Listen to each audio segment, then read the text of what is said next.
बच्चों चलते हैं मेंटल मैथ कक्षा 8 के अगले प्रश्न पर। मैं हूं हरी सर और आप देख रहे हैं मेरा YouTube channel maths with Hari sir, special Hindi medium के बच्चों के लिए।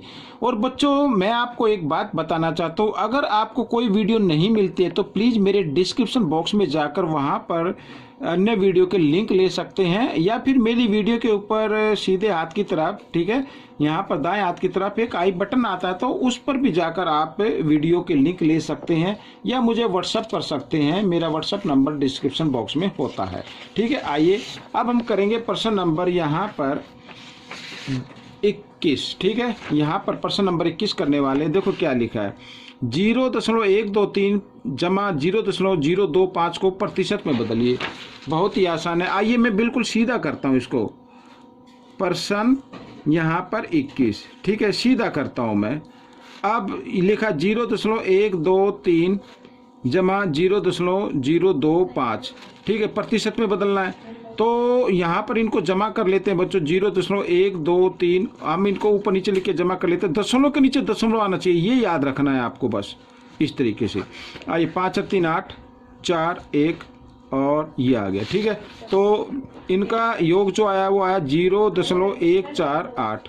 अब बच्चों किसी भी संख्या को प्रतिशत में बदलने के लिए उसके गुणा में 100 करना होता है, बस ये ऐसे ही होता है। आइए पहले इसको भिन्न में लिख लेते हैं। यहाँ पर लिखा ना 148, तो मैं 148 लिख लेता हूँ, बटे का निशान लगा देता हूँ। दशमलव के लिए 1 लगाना, दशमलव के बाद 3 अंक है तो 3 जीरो लगानी है, और प्रतिशत में बदलने के लिए गुणा 100 कर देना है, बस इतना सा काम करना है। तो 2 जीरो से 2 जीरो। अब ये आपका उत्तर आ गया 148/10, ये प्रतिशत में बदला गया।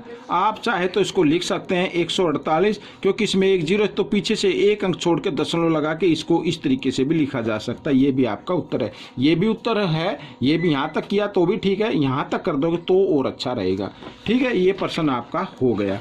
अब हम करेंगे प्रश्न नंबर 22।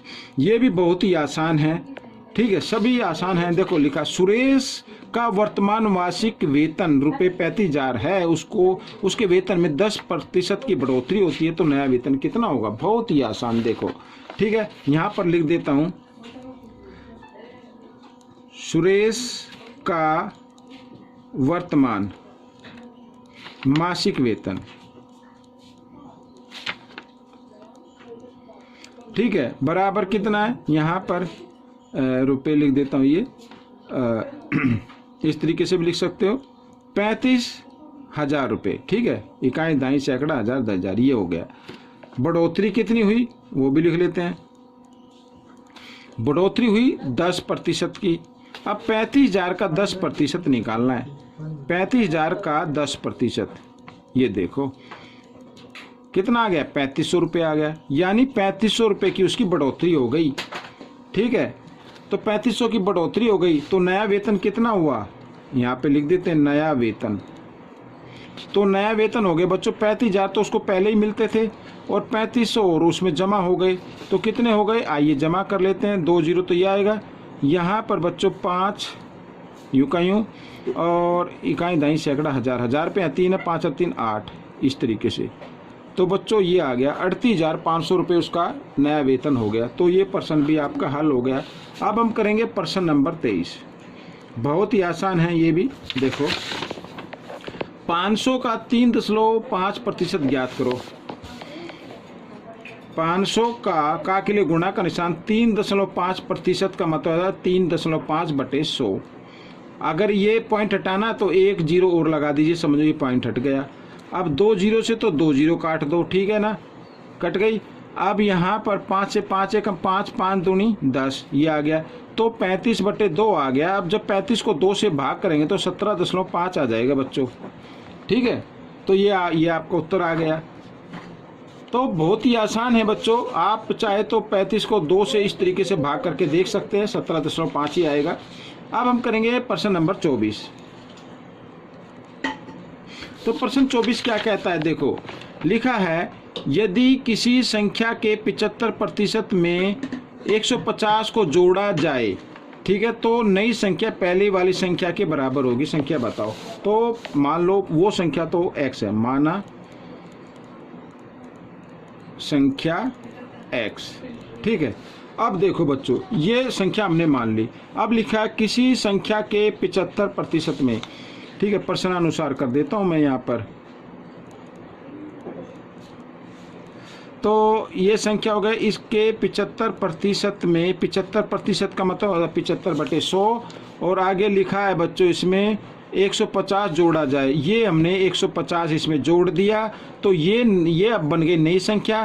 तो ये संख्या पुरानी संख्या के बराबर हो गई, और पुरानी कितनी है, x, तो x के बराबर हो गई ये संख्या। इस तरीके से कहा इसमें। आइए करना शुरू करते हैं।